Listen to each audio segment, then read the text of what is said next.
বাংলাদেশের রাজনীতিতে ইসলামপন্থী দলগুলোর গুরুত্ব বাড়ছে এমন চিত্র নিকট অতীতে দেখা যায়নি।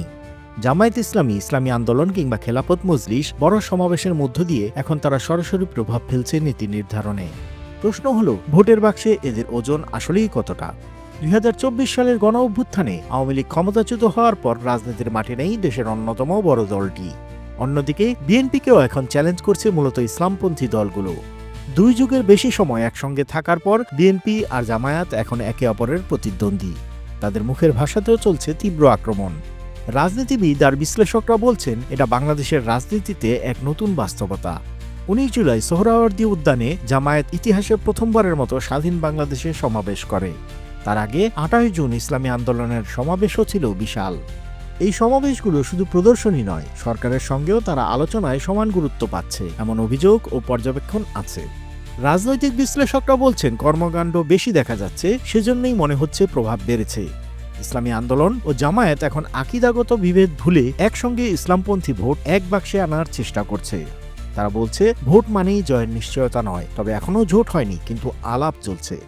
বরিশালে চরমোনাই দরবারে জামায়াতের আমির শফিকুর রহমান আর ইসলামী আন্দোলনের আমির রেজাউল করিমের সাক্ষাৎ এটাই নতুন কিছুর ইঙ্গিত দিচ্ছে। শুধু জামায়াত বা ইসলামী আন্দোলন নয়, খেলাফত মজলিস সহ কওমি ঘরানার দলগুলো ঐক্যের আলোচনায় আছে। জাতীয় ঐক্যমত্য কমিশনের বৈঠকেও তাদের গুরুত্ব দৃশ্যমান। মে মাসে যখন প্রধান উপদেষ্টা ড. মোহাম্মদ ইউনূস পদত্যাগের ইচ্ছা প্রকাশ করেছিলেন, জামায়াতের আমির রাতেই তার সঙ্গে দেখা করেন। এরপর আলোচনার টেবিলেই ইউনূস ফের জামায়াতকে রেখেছেন সমানভাবে।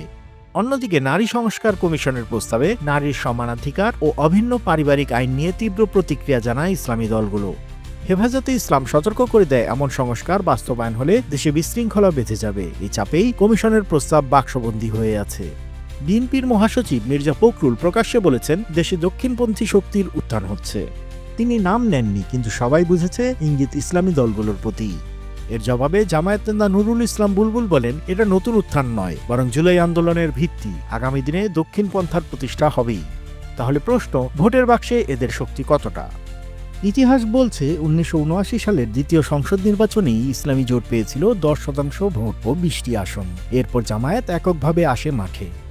১৯৮৬ সালে তাদের ভোট ছিল ৪.৬%, আসন ১০টি।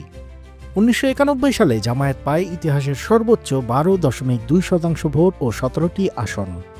কওমি ঘরানার ঐক্যজোট পায় ০.৭৯%। ১৯৯৬ সালে জামায়াতের ভোট কমে দাঁড়ায় ৮.৬%। ২০০১ সালে বিএনপি জোট থেকে আবার ১৭ আসন পায়। ২০০৮ সালে ভোট শেয়ার দাঁড়ায় ৪.৭%, আসন মাত্র ২টি।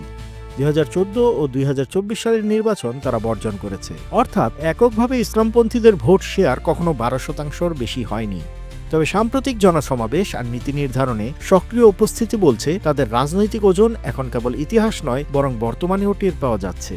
তাহলে কি ইসলামপন্থীরাই হয়ে উঠবে বিএনপির বিকল্প?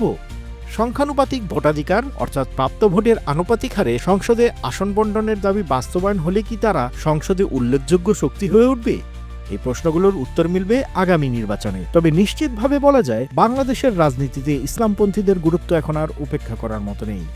আসলেই কি আছে? আপনার মতামত জানাতে পারেন কমেন্টে। জাতীয় ও আন্তর্জাতিক অঙ্গনের সব ধরনের খবর ও বিশ্লেষণমূলক আলোচনা পেতে এখনই সাবস্ক্রাইব করুন বাংলা ফ্লোয়ের ইউটিউব চ্যানেলটি।